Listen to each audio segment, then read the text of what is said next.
Bien, entrando en materia, os recuerdo, para los que habéis llegado más tarde, yo me llamo Sergio Rogel, soy ginecólogo de IVF Spain, clínica que pertenece a nuestro grupo, orgullosos de ello, IVF Life, que ya tenemos pues, varias clínicas a lo largo de España.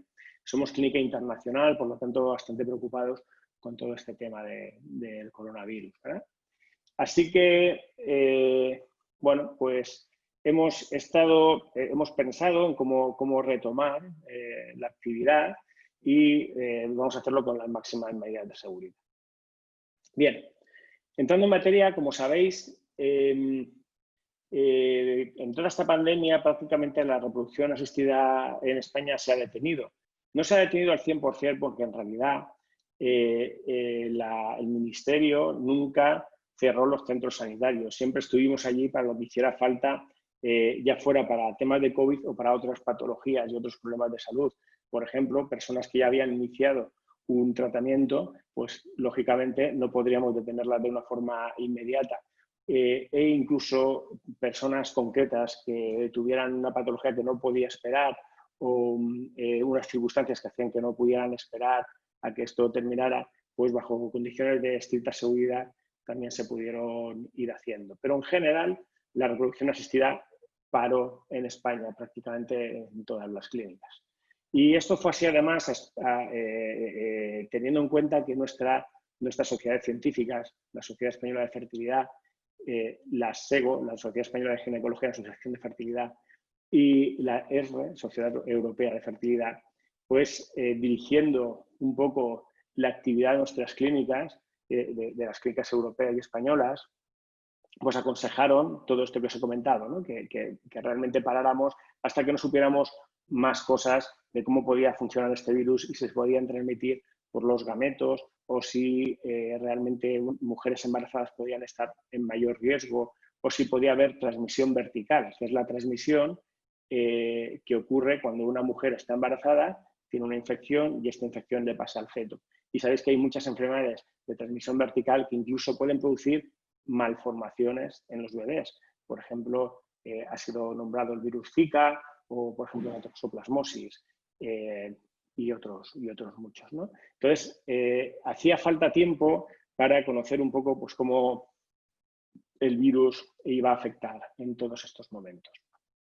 Bien, a día de hoy las sociedades científicas ya han dado el visto bueno también para iniciar con normalidad, o podríamos decir, si queremos utilizar esta expresión, en una nueva normalidad, los ciclos de reproducción asistida. Tenemos que tener en cuenta que este virus va a estar mucho tiempo con nosotros. Probablemente, como he comentado antes, este virus se integre como parte de las patologías normales de la especie humana y que dentro de unos años el haber tenido un coronavirus será algo relativamente normal. Pues, oye, mi padre estuvo en casa y estuvo malito por un coronavirus. Pensad, por ejemplo, que la gripe, que ahora nos parece una patología absolutamente normal, también tuvo una pandemia enorme en 1918, que si no recuerdo mal, mató a varios millones de personas en el mundo. Quiero recordar que unos 40 millones o algo así, ¿no? Entonces, esto quiere decir no que la gripe, no que el coronavirus sea una gripe, no como hoy día la conocemos, pero sí probablemente que lo fue en su momento. La gripe fue muy parecida al coronavirus y esto es lo que probablemente podamos esperar. Y digo todo esto porque si estamos esperando, por ejemplo, a reanudar los tratamientos de fertilidad precisamente a que desaparezca el coronavirus o aparezca la vacuna, pues probablemente eso se hace nunca, ¿verdad? Es lo que al final debemos de tener más o menos claro, ¿no? De tal forma que, ojalá me equivoque, ojalá el coronavirus desaparezca, pero es poco probable que eso ocurra. Así que, con las nuevas investigaciones, como os decía, las sociedades científicas ya dieron el visto bueno para poder abrir con relativa normalidad los centros de reproducción asistida. Bien, ¿en qué se basa todo esto? Bueno, pues se basa en que se ha visto que no hay una mayor probabilidad de contagio en las personas embarazadas, de tal forma que las personas embarazadas pueden estar relativamente tranquilas, lo tranquilas que puede estar cualquier otra persona en la población. Además, también se ha visto que en principio no hay una transmisión vertical, por lo menos no la hay claramente, de la madre al virus durante el embarazo, ¿vale? Sí es verdad que a veces es difícil diagnosticar cuando una mujer contagiada después de un parto, inmediatamente después le contagia al bebé del coronavirus. Y entonces hay algunos casos que se han descrito alrededor del mundo que sí que podría haber alguna transmisión vertical. En todo caso, esta transmisión, que todavía no está claro si es realmente una transmisión vertical o no, sería una transmisión puntual en algunos momentos, ¿no? En todos los estudios lo que aparece es que en principio no hay transmisión vertical. Tampoco hay transmisión por los óvulos. Por ejemplo, en tratamiento de donación de óvulos, en principio, un coronavirus no se va a transmitir, no va a entrar en el óvulo y va a transmitir de esta forma, se va a transmitir, por ejemplo, en la receptora de óvulos. Y esto es así. Además, sabemos que los virus carecen del receptor por el cual puede entrar, perdón, los óvulos carecen del receptor por el cual el virus puede entrar en las células, de tal forma que es lógico teóricamente, y además no hay ningún estudio que demuestre que haya aparecido virus en los óvulos. Y además debo decir también que en el semen pasa exactamente lo mismo en el espermatozoide, aunque sí que hay algún estudio que sugiere la posibilidad de que el virus se encuentre en el plasma seminal. Acordaos, no obstante, que en los centros de reproducción asistida, de una forma habitual, en la fecundación in vitro, menos en la inseminación, pero sobre todo en la fecundación in vitro, en la inseminación también, limpiamos el plasma seminal, de tal forma que en principio vamos a utilizar solo el espermatozoide y esto generaría, por tanto, un riesgo de contagio cero. En la inseminación os comentaba antes, para que quede claro, también limpiamos el plasma seminal, pero lógicamente no vamos espermatozoide a espermatozoide, entonces pues algo podría quedar, aunque eso sería realmente extraño. Bien, con todo esto os decía que las sociedades científicas pues dieron su visto bueno para que las clínicas pudieran iniciar su tratamiento, pero lógicamente con medidas de seguridad apropiadas. Bien, ¿y cuáles son esas medidas? ¿Y cuáles son esas medidas en un centro como puede ser IVF Spain, que es un centro internacional y por lo tanto todo el mundo va a estar allí de aquí a pocos días, por supuesto? Y esto, evidentemente, pues tiene que ser, tenemos que tener mucho cuidado para no propagar el virus a la medida de lo posible, ¿verdad? Pues estas medidas realmente son sencillas y las habéis visto en más de una ocasión en otros lugares, ¿no? Lo primero es que debemos de mantener, como sabéis, una distancia de 2 metros, 1,5 metros, 2 metros respecto a las personas, ¿verdad? Entonces, esto quiere decir que cuando estemos por los pasillos y cuando estemos juntos, pues intentaremos siempre mantenernos lejos unos de otros. En la consulta, cuando estamos hablando, ¿verdad? Pues tenemos la mesa por en medio, simplemente nos separamos un poquito. Y algo que realmente a mí lo llevo mal, pero que es lo que debemos de hacer a día de hoy, es que no puede haber contacto físico, ¿no? Antes pues era lógico y típico pues saludar dando la mano, ¿verdad? Pues cuando una mujer se queda embarazada, que es un evento súper bonito, que es algo tremendamente, es la razón de ser, la esencia de la vida de una persona que trabaja en reproducción, pues nos dábamos un abrazo, ¿verdad? Y era, pues realmente era tremendo. Y hoy también es tremendo, hoy también es súper bonito hacer todo esto. Lo que pasa es que al final, pues bueno, pues tiene que ser sin contacto físico, ¿no? Siempre quedamos diciendo, bueno, pues ya quedaremos a tomarnos una cerveza cuando termine todo esto, con lo cual, pues nada, pues yo voy a, de aquí a un año voy a estar muy gordito tomando cervezas cuando podamos, así de una forma más normal, ¿no? Pero bueno, se prevé que eso sea a largo plazo, así que ahora mismo lo que tenemos que hacer es estar separados y no tener un contacto físico especial. Por favor, tened en cuenta que esto no quiere decir que no le pongamos el mismo cariño a los tratamientos, pero es algo que las circunstancias nos obligan. Bien, las salas de espera en la IVF son individualizadas, se limpian cada vez que un paciente entra o sale de ellas y son, como digo, únicamente para personas convivientes, ¿no? Esto nos deja muy tranquilos porque el tiempo que estéis esperando no vais a estar en un pasillo, sino de una forma pues personalizada en una salita que tiene sus silloncitos, sus cosas, su espacio en el que no entra nadie más. Además, durante las consultas vamos a tener un especial cuidado a la desinfección de las mismas. Y como hay varias consultas en IVF, pues siempre intentaremos cambiar de consulta entre un paciente y otro cuando esto sea posible. En todo caso, siempre haremos una desinfección de las consultas al terminar la consulta. En algunos lugares, sobre todo en las recepciones, veréis mamparas de protección. En las mamparas de protección, bueno, pues sabéis que es otro elemento añadido de protección que, bueno, pues pone esa barrera que tanto habéis visto.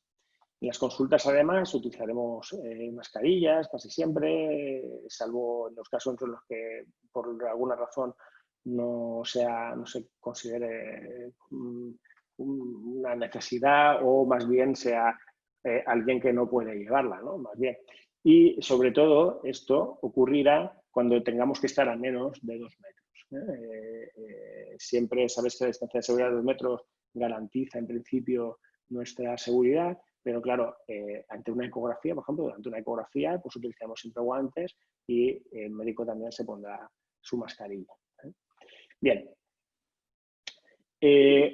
No obstante, debo deciros que en IVF nos hemos esforzado por tener una clínica libre de virus.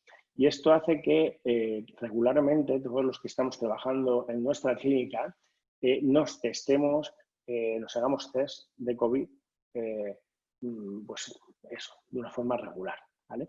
Por supuesto, el que tiene algún viso de ser positivo, pues nada, es aislado hasta que aseguramos su negatividad.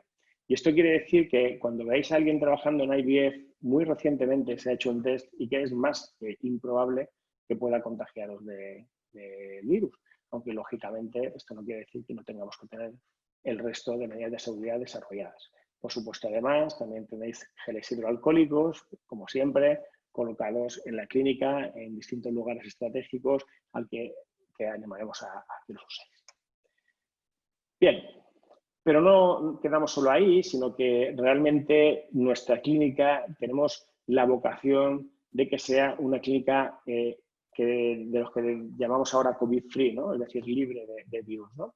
Entonces, claro, los virus sabéis que los transmitimos las personas, así que en IVF nos vamos a preocupar de que todos nosotros, los especialistas y los trabajadores, todo el grupo de trabajadores de IVF, administrativos, personal de limpieza, médicos, etcétera, todos hemos sido testados de COVID, como os digo, de una forma regular.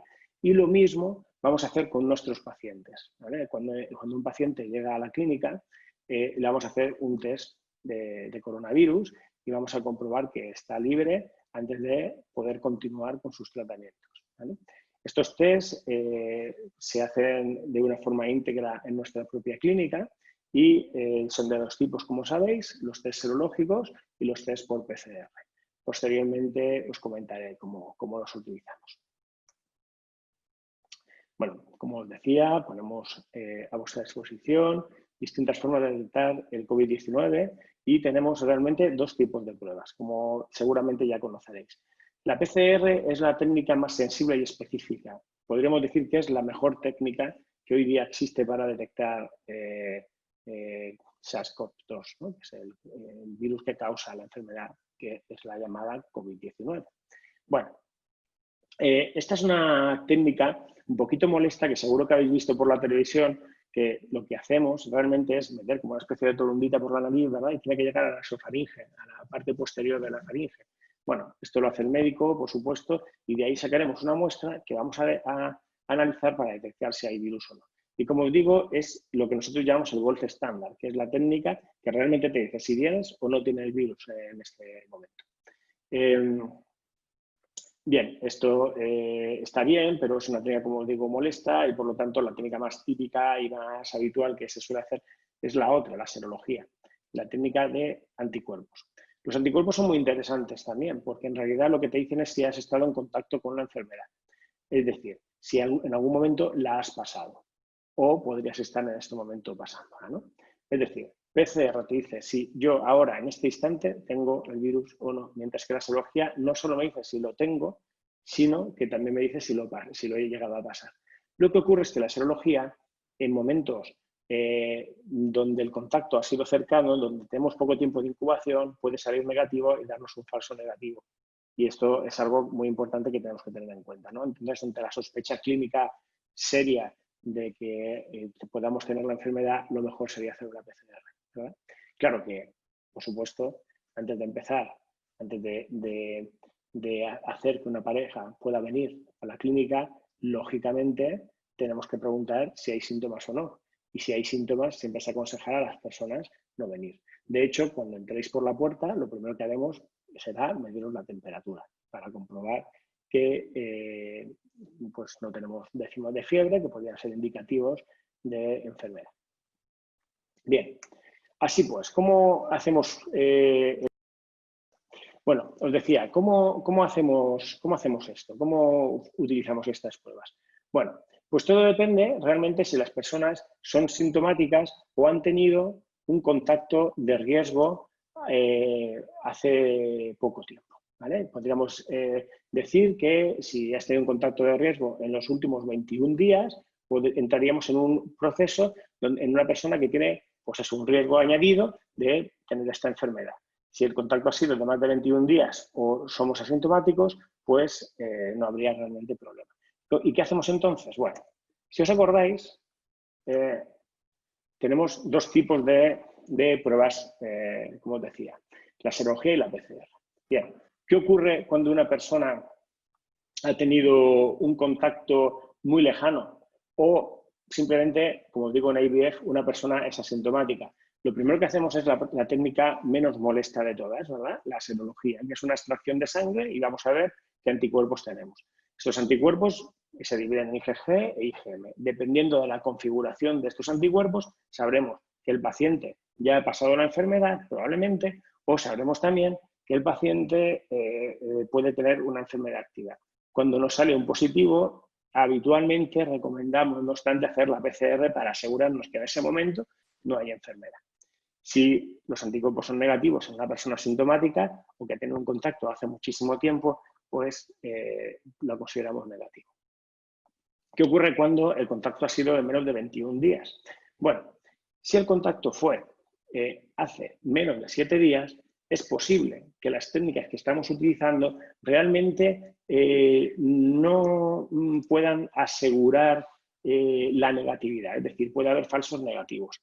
Esto quiere decir que si yo hago una PCR en una persona que me dice que ayer o anteayer tuvo un contacto con coronavirus, pues claro, mi negativo nos deja bastante tranquilos, pero no puedo asegurar que realmente esa persona sea negativo. Así que esa persona no entraría en la clínica, lo que hacemos es generar un protocolo de aislamiento y habitualmente lo que se hace es repetir la PCR, habitualmente eso ya se hace en casa, ¿no? Solo cuando los PCR son negativas es cuando ya puede esta persona llegar a IVF, ¿no? Por supuesto, si la PCR, en este caso estamos hablando de personas de menos de 7 días, ¿no? Si la PCR es positiva, pues lógicamente pues tiene que quedar en casa. ¿Bien? Bien, ¿y qué ocurriría en una persona que realmente ha tenido un contacto, pero entre 7 y 21 días, es decir, no es tan cercano? Bueno, aquí una PCR positiva nos da, por supuesto, la seguridad de que la persona está infectada, pero una PCR negativa nos da más probabilidad, más seguridad de que esa persona no ha tenido el contacto. Habitualmente, la verdad es que solemos utilizar también la prueba de anticuerpos para estar seguros de qué es lo que realmente está ocurriendo en esa persona, ¿no? Pero un negativo aquí ya nos deja muchísimo más tranquilos y en principio podría ser tratado. Y bueno, esto es un poco la forma en la que utilizamos todas estas pruebas en IVF y la seguridad que podemos daros. Como veis, todo esto también lo estamos haciendo en personas extranjeras, claro. Todas estas cosas, pues nadie viaja a IVF sin haberse hecho un test. Una persona extranjera, de hecho, ni siquiera pisa la clínica sin haberse hecho un test de COVID. Así que creo que estamos generando una clínica con un entorno muy seguro y, bueno, pues no creo que haya realmente problemas con el COVID. Sabéis que, no obstante, las autoridades nos están diciendo que se espera una segunda ola de COVID. Y bueno, pues el truco es estar preparados, ¿verdad? También se espera que esta hora sea menos virulenta y en general. Y claro, y nosotros vamos a estar ya esperándola, con lo cual no creo que nos dé tan graves problemas como los que hemos tenido hasta ahora, ¿vale? Y bueno, comentaros que tenemos abierto ahora un turno de preguntas. Si tenéis alguna pregunta en el panel que tendréis arriba o abajo, depende de cómo tenéis configurado el Zoom, pues veréis un lugar donde pone preguntas y respuestas. Si tenéis alguna pregunta sobre estos temas o sobre cualquier otro, pues no dudéis en hacérmela y bueno, pues estoy aquí para lo que os haga falta. Ha sido un placer estar un ratito con vosotros.